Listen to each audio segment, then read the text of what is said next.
PCC అధ్యక్షులు పెద్దలు రఘువీరారెడ్డి గారు ఇటీవల రాష్ట్ర వ్యాప్త సమావేశం ఏర్పాటు చేసి అన్ని జిల్లాల అధ్యక్షులతోని అలాగే నగర కాంగ్రెస్ అధ్యక్షులతోని కూడా ఒక సమావేశం ఏర్పాటు చేయడం జరిగింది.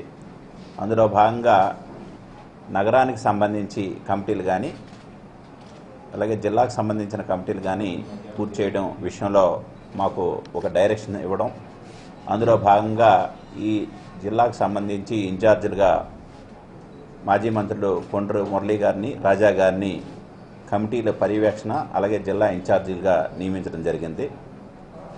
వారు నియమించిన తర్వాత అన్ని వార్డుల్లో ఒక్కొక్క నియోజకవర్గాన్ని నుంచి త్రిసభ్య కమిటీని వేసి ప్రతి వార్డులో కూడా మీటింగులు పెట్టి కాంగ్రెస్ పార్టీ పరంగా ఎవరైతే వార్డు ప్రెసిడెంట్లుగా ఉంటారో అనేది అక్కడ సెలెక్ట్ అండ్ ఎలక్ట్ బేసిస్ మీద ప్రతి నియోజకవర్గం నుంచి 3 సభ్యులు చొప్పున త్రిసభ్య కమిటీని పంపించడం జరిగింది.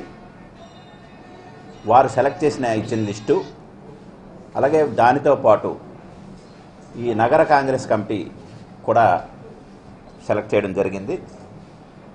నగర కాంగ్రెస్ కమిటీకి సంబంధించి టోటల్గా 63 మంది సభ్యులతో ఒక కమిటీని ఏర్పాటు చేయడం జరిగింది. ఈ 63 మంది సభ్యుల్లో 7 వైస్ ప్రెసిడెంట్లు, 11 మంది జనరల్ సెక్రటరీలు, 1 ట్రెజరరు, సెక్రటరీలుగా 17 మంది, జాయింట్ సెక్రటరీలుగా 12 మంది, ఆర్గనైజింగ్ సెక్రటరీలుగా 15 మంది, మొత్తం 63 మంది సభ్యుల్ని తీసుకోవడం జరిగింది. ఈ వైస్ ప్రెసిడెంట్లుగా తీసుకున్న వారిలో శ్రీనివాసరెడ్డి గారు ఆల్రెడీ కనకమహాలక్ష్మి ట్రస్ట్ చైర్మన్గా చేశారు, అలాగే తాతారావు గారు చైర్మన్గా చేశారు కనకమహాలక్ష్మి దేవస్థానానికి.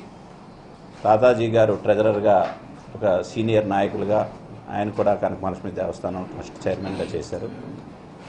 కదిరి అప్పారావు గారు, ఇటువంటి సీనియర్లు కాంగ్రెస్ పార్టీకి సంబంధించి ఇప్పటి వరకు ఎవరైతే కాంగ్రెస్ పార్టీ మీద అభిమానంతో సిన్సియర్గా కాంగ్రెస్ పార్టీ సిద్ధాంతాలతో ముందుకు వెళ్తున్నారో అటువంటి పెద్దలందరినీ కూడా కమిటీలో తీసుకొని అలాగే జనరల్ సెక్రటరీలుగా కూడా చాలా అనుభవం ఉన్న వ్యక్తులను తీసుకొని మొత్తం టోటల్గా 63 మందితో ఒక కమిటీని, అలాగే 72 వార్డులకు సంబంధించి 7 వార్డుల్లో బాగా పోటీ ఎక్కువగా ఉండడం వల్ల ఆ 7 వార్డులు తప్పించి మిగతా వార్డులన్నిటికీ కూడా వార్డు అధ్యక్షులు నియమించడం జరిగింది.